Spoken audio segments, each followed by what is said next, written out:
Press it. Got it.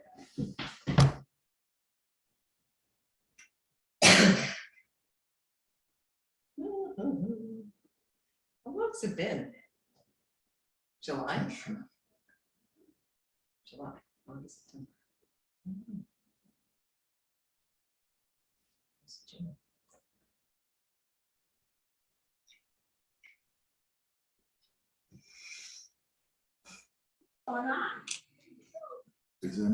Hello. Hello. Happy fall. Hi. What are we going to do? Hey, Lisa, Go you- outside or inside?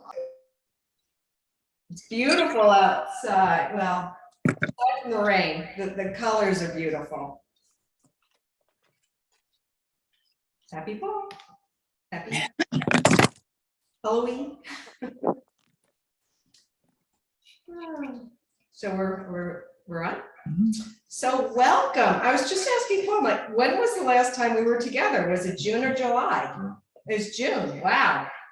Crazy. So welcome back to the Downsized Gourmet. I'm Susan Doyle, as most of you know, probably. And with Oasis Senior Advisors, just a little pitch. We help people navigate senior care and assisted living and memory care. Welcome to Nathaniel Witherall, who's joining us for the first time. Hi guys, it's a skilled nursing facility in Greenwich, so we're part of their programming today. So thrilled to have you guys with us. So we're just gonna get started right away. So happy fall. It's almost Halloween and we all buy that candy, right? We want those trick-or-treaters or we just want to eat it ourselves. After a while, we eat too many Snickers bars. So what do you do aside from sticking it in the freezer, which of course you can do. But I thought, you know, wouldn't it be fun to find another use for all that candy? So you have all those trick-or-treaters and not as many show up for whatever reason. So I'm just going to make basic box brownies and we're going to add some of that leftover candy. You can use whatever you want. I've got Snickers and Kit Kats. Now I'm not promoting any particular candy, but this is just something easy. And we're actually going to go see our son in college this weekend. He's going to be 22 on the 22nd in 2022. So I don't know, we need to play lotto or something because I think that's got to be good. So we're going to bring him some brownies. I thought that would be fun. But it's really quite easy. What I did is I cut up some Snickers and some Kit Kats, or do whatever you want, Three Musketeers, whatever. Just cut them into pieces. And I have an 8x8, or is this a 9x9? I don't know. Brownie pan. I put some foil on it because if any of you guys have made brownies before, they always stick to the bottom. I put foil and a little bit of I sprayed it with some cooking spray so it doesn't stick. So I'm just gonna line these candies on the bottom. On one side's my Kit Kat side, the other side is my my Snickers side. Right? I'm just gonna line them.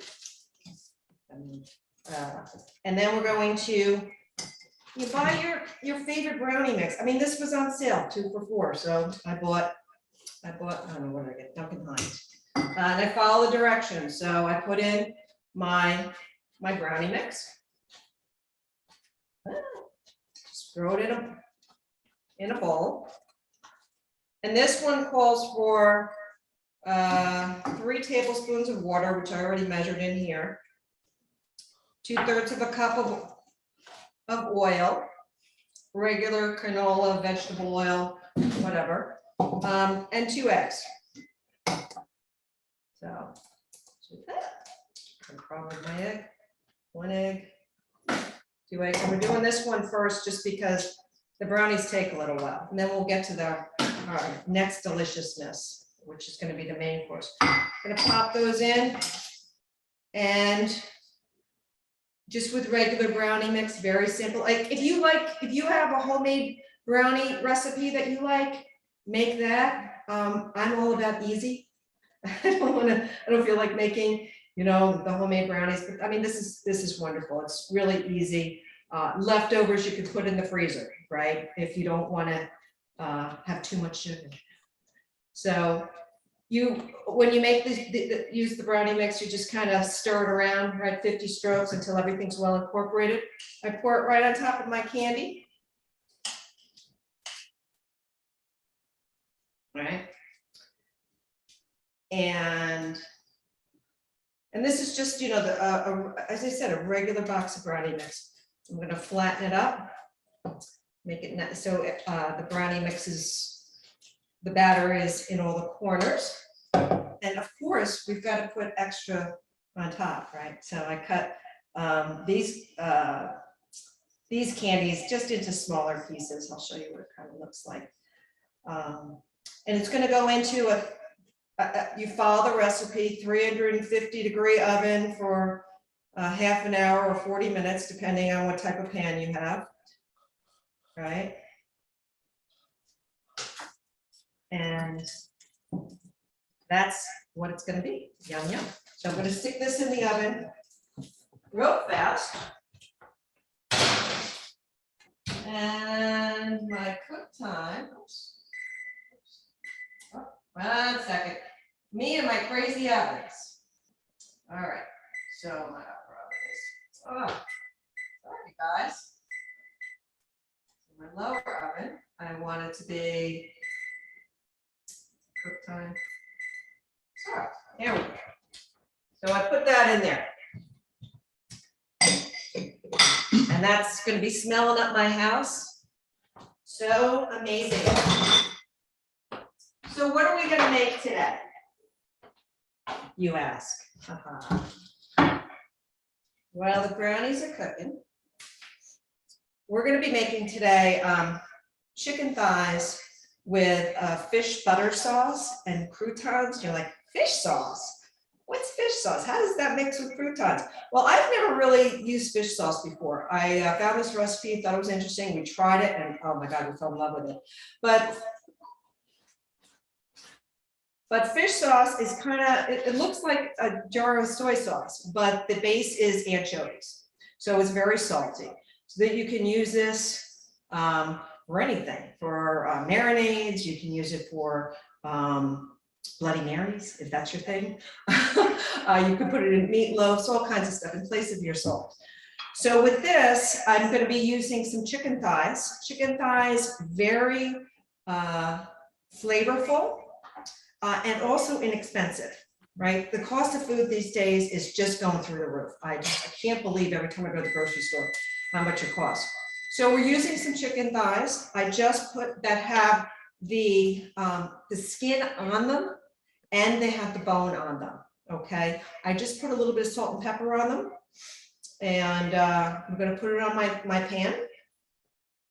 The recipe said skin side down. I made it the last time skin side up, and it was really good. So I'm going to try it both ways. This is just a regular pack. They usually come in packs of 4. Right. And we're just going to drizzle a little bit of olive oil on top. So what makes this so delicious is that we're going to have this fish sauce, which is going to be the anchovies, the fish sauce, which is made from anchovies. And we're going to tone it down with some brown sugar and some lemon juice. And then we're going to reduce a little bit, add some butter, and you serve it on top of this. But also, which makes this interesting, when you're cooking the chicken, the skin cooks down into this lovely like fatty sauce, and then we put this bread in. You know, we rip up like a roll, just a regular roll, and it cooks in with this with the fat from the chicken, and it becomes this flavorful, crunchy crouton, and we serve it with the sauce. So that's what we're going to do. Very simple. We stick it in the oven just like this. It's going to be 450 degrees for about 20 minutes. Then I'm going to put the croutons, which is, as I said, just ripped up bread from a roll, around it. So I'm going to stick that in here right now. In 20 minutes is going to make me 3:30. Okay, so we're going to put all that on hold for a minute and you're thinking, my gosh, Susan, you are flying through this. You've gone through 2 recipes already. So what else do you have? Well, this is what's going to take a little bit of time.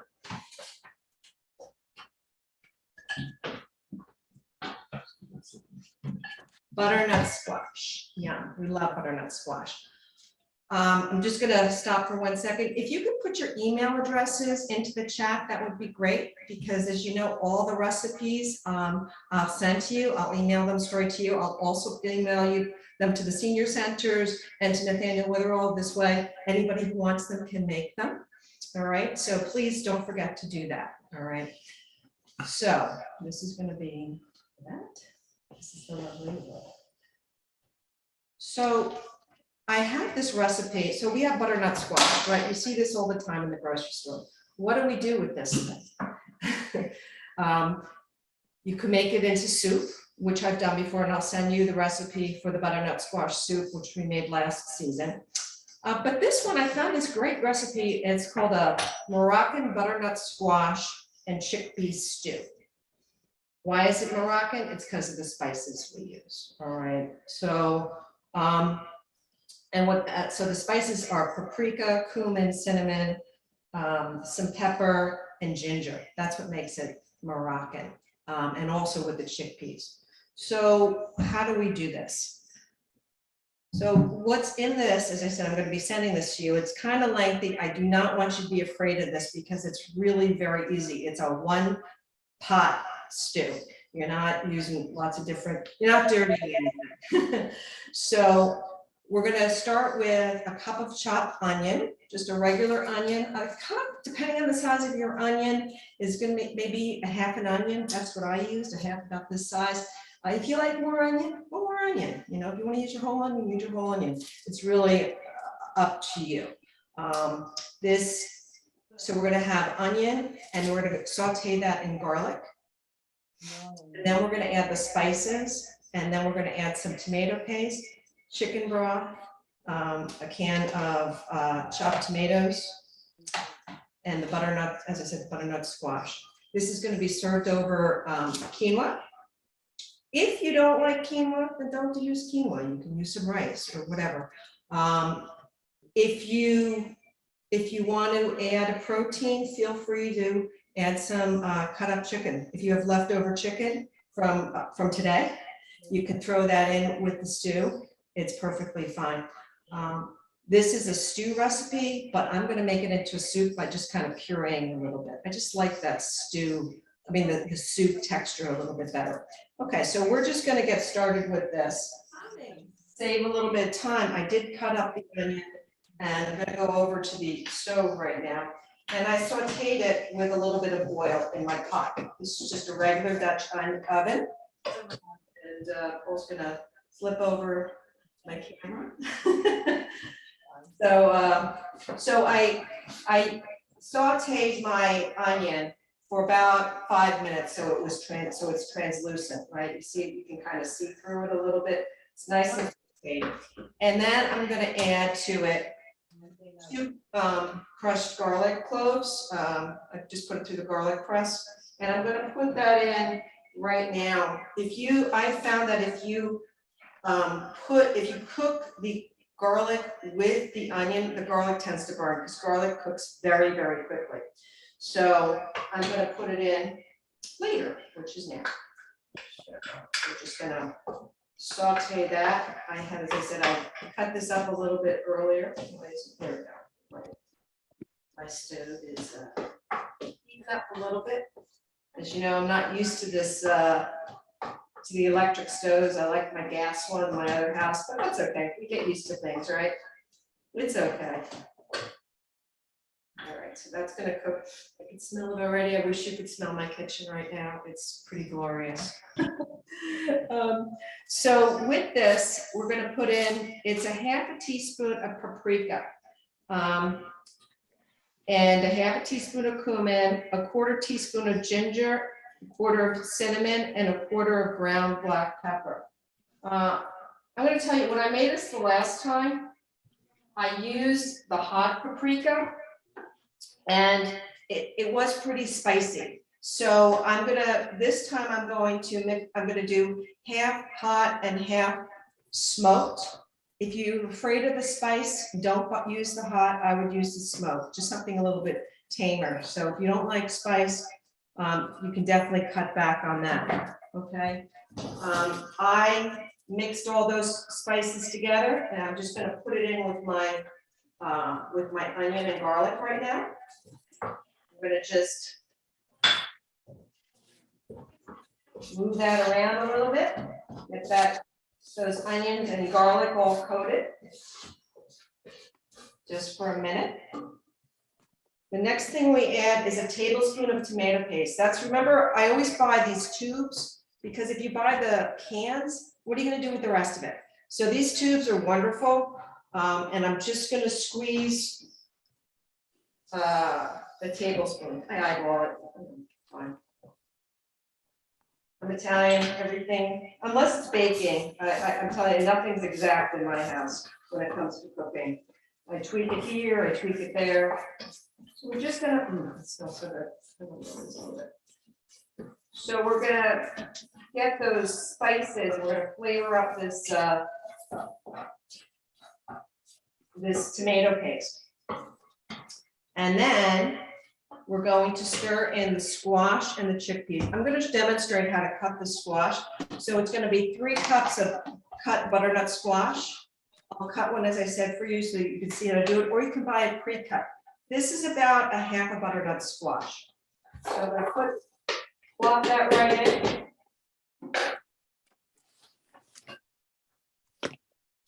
And then this is a can of chickpeas that I rinsed already, with just your regular can of chickpeas.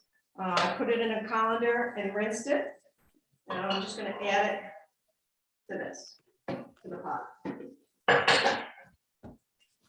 And it tells you to cook it for 2 to 3 minutes, really, because you want to get that flavor. You want to mix that flavor with the squash and the chickpeas. And so if you can see this, everything's getting nice and coated. All right. Pretty yummy. So then we're going to add all these containers. It's crazy. To that, we're going to add a can of diced tomatoes, your favorite brand. Just stick it right in. It's easy, you just dump.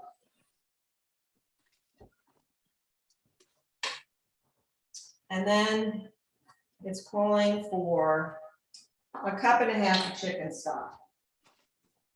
So if you make your own, that's fine. Or, you know, I always have these boxes. They come in handy. Oh, they also have the low sodium, which is nice. This is the regular. Yeah, so we want to loosen the brown bits that kind of were created on the bottom of this pot. All right. And then we're going to let this cook for about 20 minutes. Okay, until the butternut squash softens up. All right, so let me talk about butternut squash for a second. I'm going to move everything out of the way, because it's gotten very messy over here. All right, so how do we deal with a butternut squash? How do we cut it? How do we peel it? How do we do all that stuff?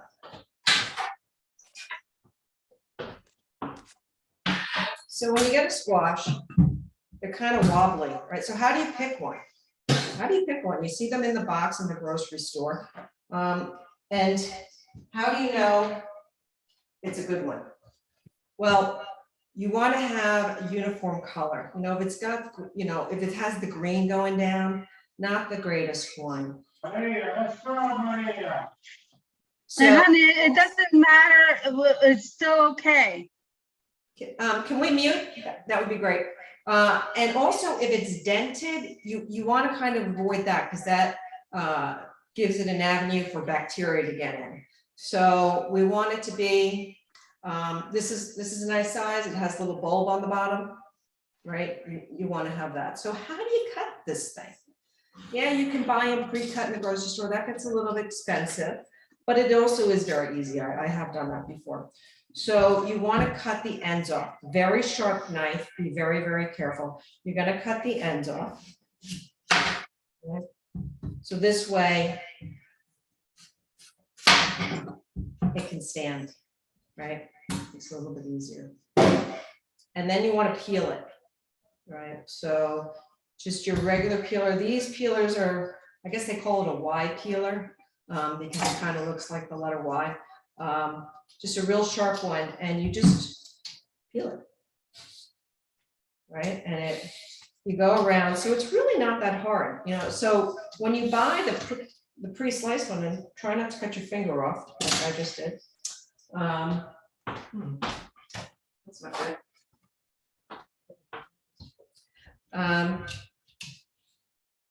Yeah, I just cut my finger really bad. Don't do that. Don't do that. So, so we're just gonna continue to peel this, right? And can't believe I cut my finger. All right, that's okay. Just be careful. Or maybe that's why we buy pre-cut butternut squash, right? Because we don't want to cut ourselves. We just be really careful, as I said. But anyway, so what do we do with butternut squash? As I said, you can make soup. You can just roast it as well. And we're going to make this this stew. So we're just gonna. All right. So here we have. We peeled it, and then we're gonna. It's really not nice.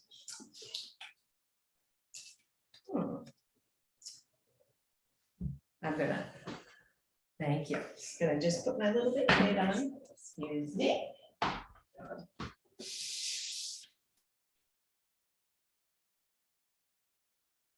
Yeah, well, these things happen, don't they?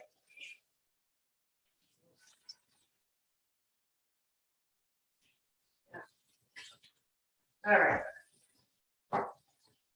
Love it. So I'm going to refrain from cutting my butternut squash because I do have a little cut on my hand. But so you just want to cut that in half. And if you're going to roast it, you know, you can cut it into pieces, right? We can cut it into 1/2-inch pieces, right? And that's kind of what I did for my stew. Or if you're going to roast it, kind of like when we made the delicata squash, you can cut it into rounds, right? And then if you're just going to roast squash, you just need a little bit of garlic and oil, salt and pepper. Throw it in a roasting pan, 400 degrees for about 1/2 hour, and it'll come out delicious, right? So, so now that I've cut all the squash, what am I going to do with it? Well, we can eat squash for the next week, or you can actually, you can freeze it, even though it's fresh like this. You can freeze it. It'll stay pretty fresh in the refrigerator for about 5 days. So if you're not going to use it, more than 5 days, you can put it in the freezer. Some people do blanch it before they freeze it. Either way, that's fine. All right, my stew's coming along very nicely. Okay, it's gonna take a little while for it to soften up. As I said, about 20 minutes, something like that. All right, so I'm gonna put this over to the side.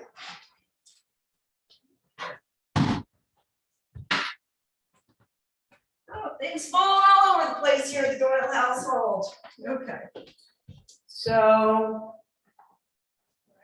we're going to just take a look at this. So let's take a look at the fish sauce that we're going to make with this, with the chicken thighs. It's really very easy, as I said.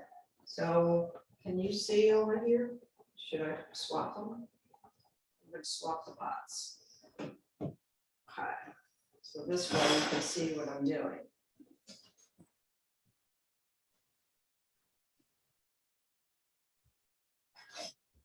All right, we're going to lower the heat on this one.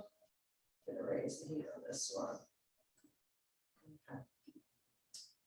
So the fish sauce, as I said, is it's anchovy based, so you don't need that much. It's just going to be a tablespoon of this that we're going to add to a tablespoon of lemon juice and a tablespoon of brown sugar. That'll take the saltiness away from it, or make it less salty, I should say.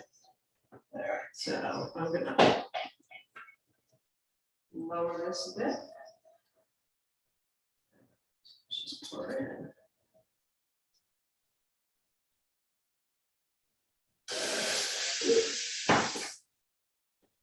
It's quite hot. Most of it's evaporating. We're gonna add a little bit more. Throw the lemon juice in there. And as I said, a tablespoon of sugar.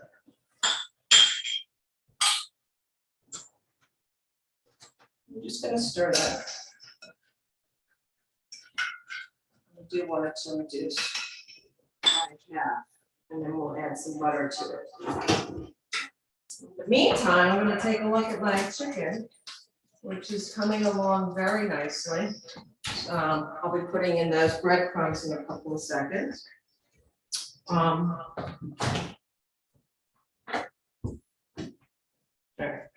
Getting back to the fish sauce, you're gonna add 3 tablespoons of cold butter to it.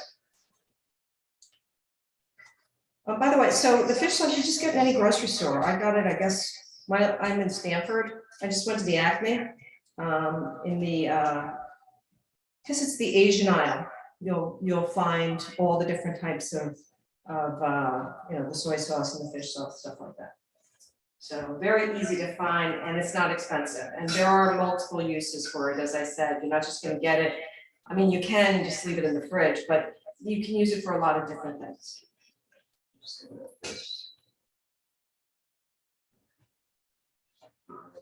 And they tell you not to cut these 3 tablespoons of butter. You just kind of put it in there and let it melt, and just let it incorporate into this. The fish sauce and the lemon and the sugar. See that? See, it's just see this. It almost looks like caramel. It's a caramel color. It's really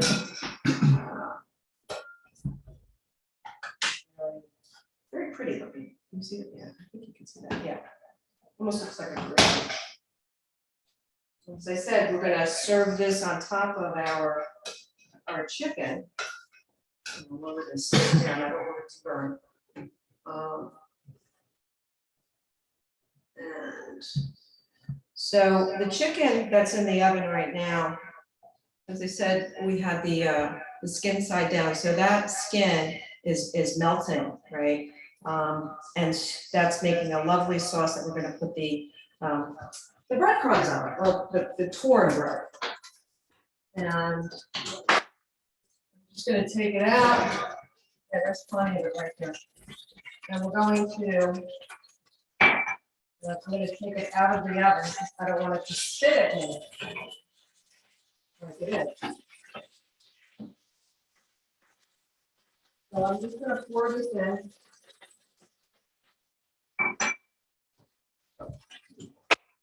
Move it around the pan so that the bread gets some of those juices from the chicken. And that's going to give it the flavor, and it's also going to crisp them up. Right. So it's also going to sop up all that fat in the chicken. Okay. So I'm going to stick that back in the oven. And since it's on a very high heat, it's gonna get nice and crispy. That chicken's gonna get nice and crispy.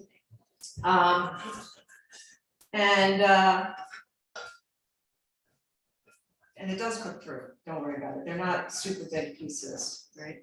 So I'm gonna turn off my fish sauce because everything is incorporated.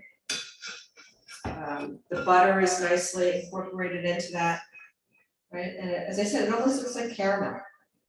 I'm gonna take it off the heat and let it sit for a little while we're waiting for the chicken to be done. Now we're gonna take a look at our stew, which isn't quite ready, but that's okay. So it looks very stewy. I will switch it back over to this so you can see. And that's why I really like to curate it a little bit.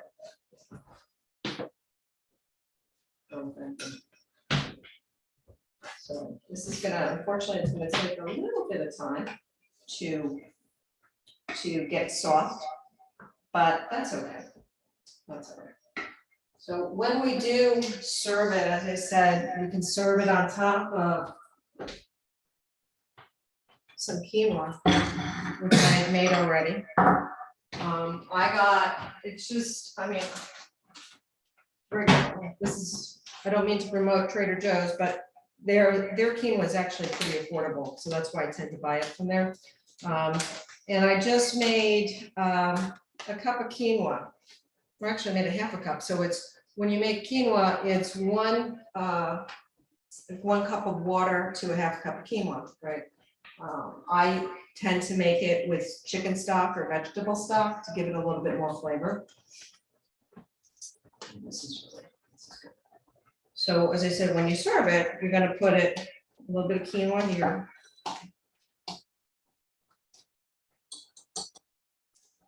We'll put the stew on it in a little while. And then we're going to put some fresh parsley or cilantro on top.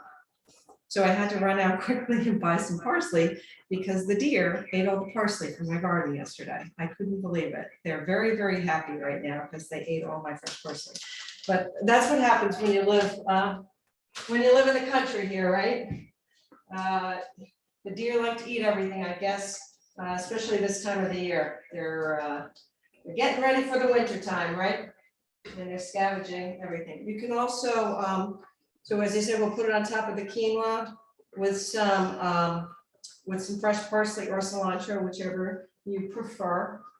And then also, if you have any Greek yogurt or sour cream, you can add a dab of that. I don't have any, but that's the way you can serve it. We're also going to add a little bit of arugula just to give it some of that nice green, the vitamins from the leafy greens, which of course we all need. And you can either put it on top at the end. Believe it or not, I like to cook it. I like to put it in at the very end and let it wilt. And then it's really good to freeze. So what do you do with all this leftover stew that you've had? Well, as I said, you can have it for lunch the next day. You can freeze it for the coming months, right? Yes, it is gonna be winter soon. And to have some, have different soups in the freezer is really, really, really nice. So if you make something like this, if you make the butternut squash soup with some leftover butternut squash, those are great options, right? So I'm going to show you what I do.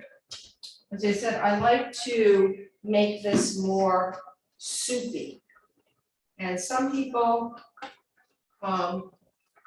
you can put it in a blender, use a masher. I guess for Christmas, what was it, 2 years ago? One of the kids gave me one of these immersion blenders. I love this thing. I make tomato sauce with it all the time. Soups, just to puree it so that you don't have to take it out, put it in the blender, and put it back into the pot. I'll use the immersion blender. In this case, I'm not gonna, as I said, I'm not gonna blend the whole thing. I'm just gonna blend a little bit of it. So that it makes it a little bit thicker, because this is kind of liquidy. It's not ready yet, so I'm not gonna do that. But that's my immersion blender. I'm going to go take a look at the chicken. Let's see how that's going.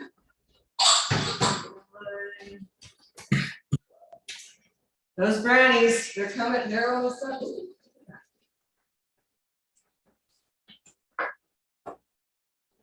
Take this out because it's basically done.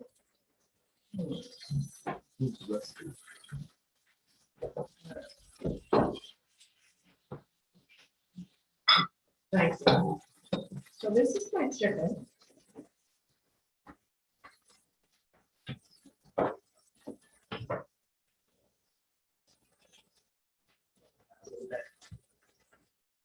And so you see how this bread got really crispy? Just like a crouton, right? Like you get at a fancy restaurant.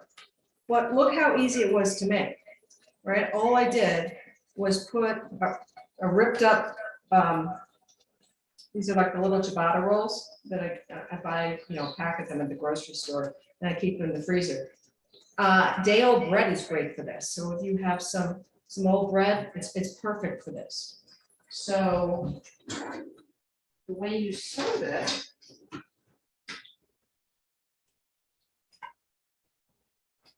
see, I like it when it's skin up, so it gets nice and crispy. You're gonna have this, and then you're gonna put some croutons around it.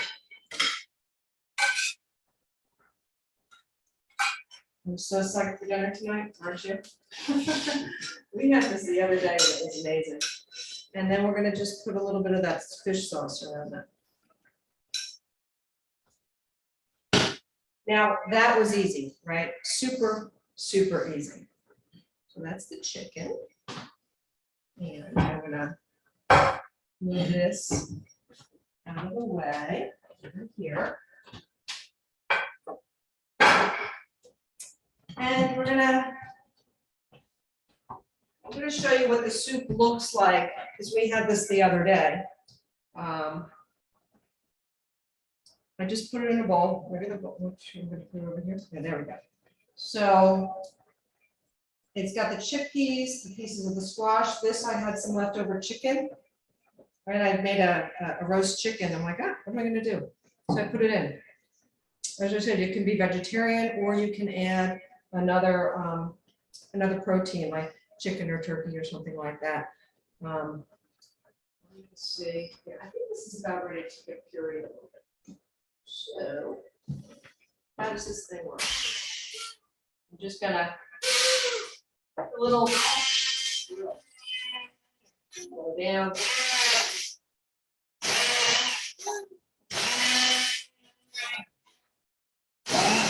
You can do it as much or a little as you want. If you like it more stewy, then don't do it.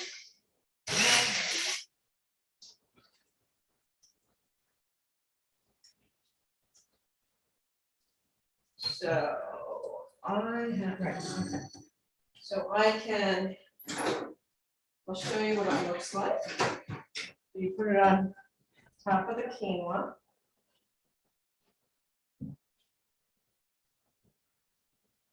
Oops, you know what I forgot to do? I forgot to put the arugula in it. So this is just arugula that I got at the grocery store. If you don't want arugula, you can get spinach, or you can just leave it out completely, right? So, but I think it's always good. This is a pretty starchy, you know, vegetarian meal. I like to put some green in it. And this will get wilted very quickly. And that's now. Oh, that's great. If you feel like it, you can add grated cheese. That's what we did. Put this back here so you can see it. And then, you know, this is enough. See, this quinoa I made a half a cup of dry quinoa.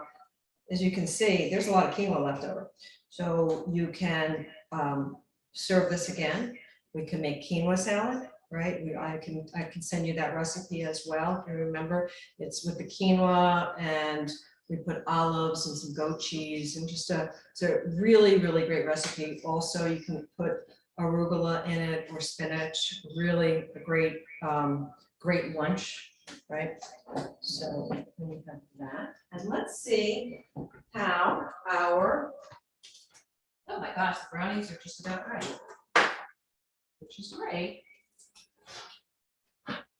I'm going to show them to you. They're not quite ready, but I'm going to show you what it looks like, and then I'm going to stick them back in the oven. Pretty close to being done. Because I cooked it in a glass pan, it takes longer. And I also, I think this is an 8x8, so it takes even longer. Get another one.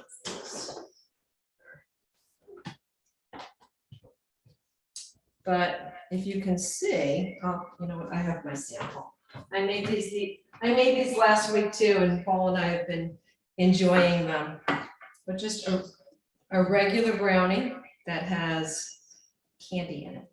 How decadent, right? But also another use for your Halloween candy, right? It's just, or your grandkids or your kids or whatever, just, or Nathaniel Witherall, feel free to get some candy and put it in some brownie mix. It's quite delicious. I'm gonna stick this back in the oven because, as I said, they're not quite done. And I want to make sure Willie gets really good brownies this week. How about that? So that's ending. Oh, okay. So stop. I know you're probably laughing at me. Susan has no idea how to use her oven. She has this problem all the time, and it's true. I do. Okay. So that's what we've done today. We made chicken with this fish sauce, but it's the anchovy-based sauce that had the croutons, the quinoa, the Moroccan butternut squash and chickpea stew that you can serve on top of quinoa, and our delicious yummy brownies. So, does anybody have any questions? I know I kind of flew through this. So, how was your summer? How was your fall? Did you have a nice break? I hope so. And I'm glad you shared your afternoon with me, with us. So I'd love to, if you have any questions, happy to answer them. Yes, no, maybe. And thanks again for our friends at Nathaniel Witherall for joining us. It's Thank you so much. oh, sure. Appreciate the demo. Oh, my pleasure. Wish I was in your kitchen. I wish you were in my kitchen too, so you could have some leftovers. You know, Paul always says, "Oh gosh, it's Downsized Gourmet Day. We're gonna eat like kings for the next week." It's like I cook every night, but as you know, I enjoy cooking. And yeah, those of you who know about the cookbook that I did, the Downsized Gourmet cookbook, that was an Alzheimer's fundraiser. All the recipes that are in that cookbook are from the Zoom programming that we did during COVID. So that's it. And I raised probably close to $4,000 for the Alzheimer's Association from this. So really proud of this. And we keep saying, oh, you can have volume 2. I'm like, I have a day job.